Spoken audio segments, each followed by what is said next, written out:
বিরাট, সমগ্র জগৎকে যে একদিন পায়ের তলায় রেখে শাসন করবে।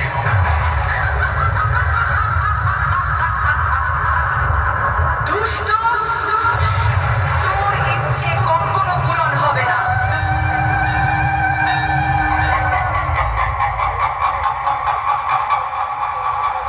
যাও কালী, তুমি আমাকে কিছুতেই বিনাশ করতে পারবে না, তাই কৈলাসে ফিরে যাও আর নিজের ভক্তদের সঙ্গে বার্তালাপ করো, তাদের থেকে সান্ত্বনা নাও, তাদের আশীর্বাদ করো। তুমি জগতের জগৎ মাতা, তাই জগতের কল্যাণ করো।